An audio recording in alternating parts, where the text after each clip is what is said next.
Bonjour à tous. Bon, mais aujourd'hui on se retrouve pour ce truc là. Qu'est-ce que c'est? C'est une pompe par aspiration faite en 3D. Bon allez, je te montre ça. Bon, comme tu peux le voir, la pompe démontée, elle est comme ça. Donc tu as deux axes ici, hop. C'est eux qui vont venir aspirer, si tu veux. J'espère l'huile. Voilà la forme qu'ils ont. Alors tout est imprimé en 3D. Sur l'imprimante 3D, et ça c'est de l'ABS. Pourquoi j'ai pris de l'ABS? Parce que c'est l'un des plus résistants qu'il y ait. Il y a d'autres matières mais je ne les ai pas à disposition pour l'instant, donc c'est la plus solide que j'ai à disposition, c'est l'ABS. Donc on verra ce que ça donne. Donc si tu veux, le but, hop, pour te montrer vite fait, hop, ça vient comme ça. Attends, que tout soit calé, voilà. Tu vois, en faisant tourner l'axe ici par le biais du moteur brushless, ici, ça me permet de faire tourner les axes et d'aspirer l'huile. Pour le choix du moteur, j'ai pris un moteur brushless. Ce sont des moteurs qui viennent des quoi s'appelle, des drones. Donc c'est pour ça que tu vois tout ça à côté. Ça c'est pour pouvoir, parce que normalement ils sont télécommandés, donc il faut une télécommande. Donc moi j'ai pris l'option de prendre un potentiomètre pour pouvoir le faire fonctionner à la vitesse que je veux. Et là-bas c'est la partie alimentation. Voilà. Donc c'est pas compliqué pour monter la pompe. De toute façon, cette pompe ne vient pas de moi. Hein. C'est pas moi qui l'ai inventé ou quoi que ce soit. C'est quelqu'un d'autre qui l'a fait. Je vous mettrai le lien en dessous de la vidéo pour que vous puissiez voir et récupérer les pièces si ça vous intéresse et avoir toutes les autres infos qui vous seraient passées à côté, on va dire. Parce que moi, surtout ce qui m'intéresse, c'est de faire la démonstration de l'histoire. Donc, je vais monter tout ça pour vous schématiser l'histoire. Ça vient, hop, le moteur brushless, ça vient comme ça. Ça vient par-dessus, tac, ici, maintenu par des vis. La petite roue, la fin en haut, elle vient se bloquer sur celle d'en bas. Et quand le moteur brushless va tourner, ça fera tourner celle-là, qui fera tourner les engrenages en dessous et aspirer. Logiquement, ça se passe comme ça. Bon, je fais le montage de l'histoire et je te reprends après pour faire les essais. Bon, au niveau technique, on va dire un petit peu, parce que je pense que ça intéresse certains. Si tu veux, tu vois, hop, ici, il y a une rainure pour faire joint. Donc j'ai imprimé un joint en 3D. Donc ça, si tu veux, c'est du filament souple. Tu vois, donc ce qui va venir permettre de faire joint ici. Clac. Et au-dessus, ici, pareil, tu vois, au niveau de l'axe, hop, ici, quand il va traverser pour que ça vienne faire joint. Bon, on verra bien ce que ça donne. Je suis même pas sûr de l'histoire. Hein. Bon, comme tu peux le voir, tout est monté. Voilà, donc c'est simple. Hein. Tu vois l'histoire, ça qui tourne et qui fait tourner l'intérieur. Hop. Voilà, pas plus compliqué que ça. Alors, pour faire fonctionner ça, je vais me servir d'une batterie auxiliaire. Là, c'est pour faire démarrer la voiture en 12 volts. Hop, au plus.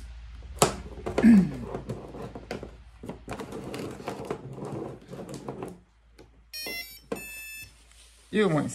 Voilà, tu vois, ça me fait démarrer l'histoire. Et cette petite manette me permet de faire démarrer l'histoire.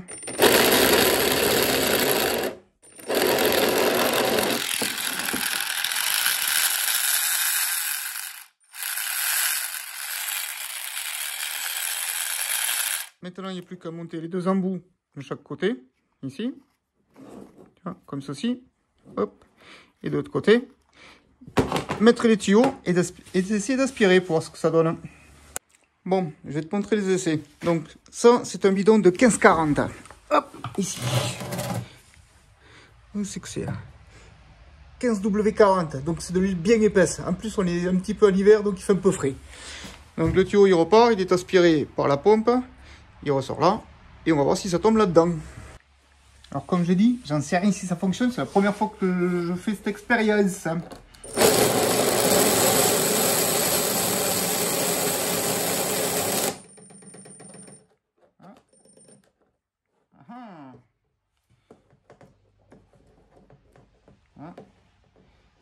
Il y a des trucs à bloquer dedans. Est-ce que là c'est foutu de travers? Je vais dévisser et je remonte et je vérifie. On se reprend après. Bon, le blocage, il vient de la vis qui est sortie. Enfin, de ça là, qui est sorti. Tu vois? Ici, ce sont des arrêtoirs qui viennent se bloquer dedans en force. Mais il y en a un qui est sorti. il va falloir que je revoie un petit peu la copie de ces arrêtoirs. Je vais en mettre des plus gros, je les change et on se reprend après.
Bon, comme tu as pu voir, ça marche pas mal.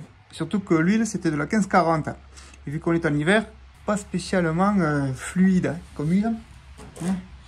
Tiens, on va regarder un petit peu ce qu'on a récupéré, tu vois.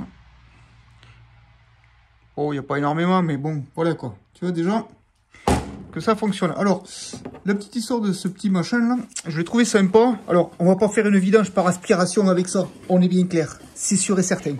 C'est aussi performant que la pompe de chez Lidl, voire bon, c'est quand même plus sympa, mais bon. Mais je trouve ça intéressant quand même, ce petit engin, pour tout simplement faire des transferts d'huile, par exemple, pour un pont qui contient 1 litre et une brouette, pour une boîte de transfert qui tient 2 litres, je crois, un truc comme ça, ça peut être intéressant. Voilà, pour faire du transfert d'un bidon vers un pont de 4x4 ou ce genre de choses, c'est intéressant. Mais la petite histoire, c'est que, bon, déjà, ça fuit pas. Bon, sauf de ce côté, parce que là, je l'ai ouvert et elle coule de partout encore, parce qu'elle est à l'intérieur. Mais sinon, elle ne fuit pas. C'est déjà pas mal, ça. Donc, la truc imprimée en 3D complète, ça fonctionne. L'histoire fonctionne. Pour du gasoil, du truc un peu plus fluide, je suis sûr que ça fonctionne super bien.